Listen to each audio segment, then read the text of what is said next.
చంద్రతి మండలం మూడపల్లి ఎనగల్ గ్రామంలో CSI church gospel prayer హాల్లో నిర్మించిన క్రిస్మస్ వేడుకల్లో ప్రభుత్వ విప్ వేములవాడ శాసనసభ్యులు ఆది శ్రీనివాస్ పాల్గొన్నారు. ఈ సందర్భంగా ఆయన మాట్లాడుతూ ప్రపంచ వ్యాప్తంగా క్రిస్మస్ వేడుకలు అంగరంగ వైభవంగా జరుగుతున్నాయని అన్నారు.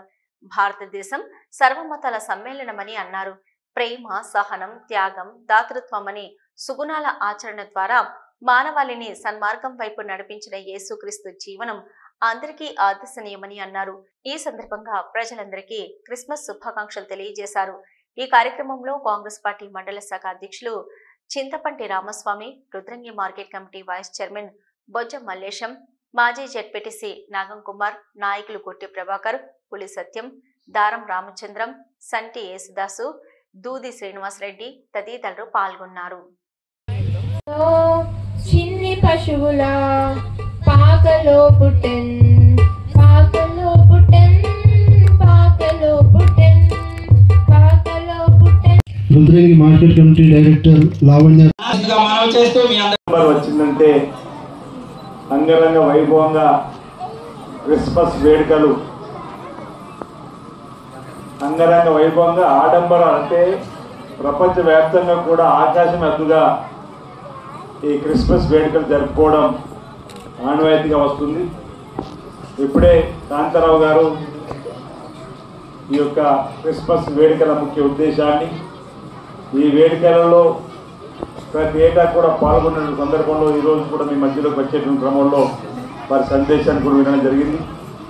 బహుశా నీ రాకెట్టే ముందు కూడా పాస్టర్ గారు అనేక కీర్తనలు, అనేక సంపుటికల ద్వారా బైబిల్లో ఉన్నటువంటి సూక్తులను కూడా సృష్టిస్తూ ఆ యొక్క కీర్తనలలో ప్రార్థనలో ఉన్నటువంటి ఒక ఆలోచన విడమర్చి చెప్తూ లోక కళ్యాణం జరగాలి, లోకశాంతి జరగాలి అనేటువంటి అంశాలు కూడా బహుశా చెప్పుకుంటారని చెప్పిన ఒక భావన ఈ సందర్భంగా వ్యక్తం చేస్తుంది. నాకు బాగా గుర్తు 90లో జిల్లా పరిషత్ సభ్యుడిగా ఎంపికైన తర్వాత ఇక్కడ ప్రార్థనా మందిరంలోకి వచ్చి డిసెంబర్ 25 నాడు మీ అందరికీ కూడా శుభాకాంక్షలు చెప్పి అందరికీ మంచి జరగాలని చెప్పని ఆ యేసు ప్రభువును వేడుకొని వెళ్ళిన సందర్భాలు బాగా గుర్తు.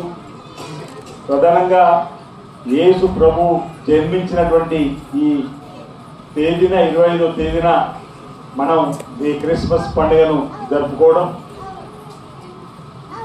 అంటే మన దేశంలో లౌకిక దేశంగా పిలువబడుతున్నటువంటి మతాలు ఏదైనా, కులాలు ఏవైనా అందరం కూడా కలిసి కట్టుగా సోదర భావంతో, ప్రేమ అభిమానాలతోటి ఒకరి కష్టాలు వచ్చినప్పుడు మరొకరు తోడు ఉంటూ అనేక సందర్భాల్లో కలిసి ముందుకు పయనిస్తున్నటువంటి సందర్భాన్ని మనం ఒకసారి గుర్తు చేసుకుంటూ, ఈరోజు హిందువులం మేమైనా, ముస్లిమ్స్ అయినా, క్రైస్తవ సమాజమైనా సరే, మేము జరుపుకునే పెద్ద పండుగ దసరా, ముస్లిం జరుపుకునే పెద్ద పండుగ రంజాన్, ఇది క్రైస్తవ సమాజం జరుపుకునే పెద్ద పండుగ క్రిస్మస్.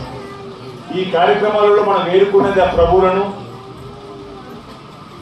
లోక కళ్యాణం జరగాలి, లోక శాంతి జరగాలి, నేను బాగుండాలి, నా కుటుంబం బాగుండాలి, మా వాడకట్టు బాగుండాలి, మా ఊరు బాగుండాలి, ప్రతి ఒక్కరు కూడా సుఖమయ జీవితంతో, ఆనందమయ జీవితంతో ఉండాలని చెప్పని ఆ ప్రభువును ప్రార్థిస్తాం. ఇక్కడ కూడా ఈరోజు మీరంతా చేసే ప్రార్థనలు కూడా లోక కళ్యాణం జరుగుతుందని భావిస్తున్నాం. ఆ యేసు ప్రభువు యొక్క ప్రత్యేకత ఏంటంటే చరిత్ర పూర్వము క్రీస్తు శకమని రాస్తున్నాం. అంటే యేసు ప్రభువుకు ఉన్నటువంటి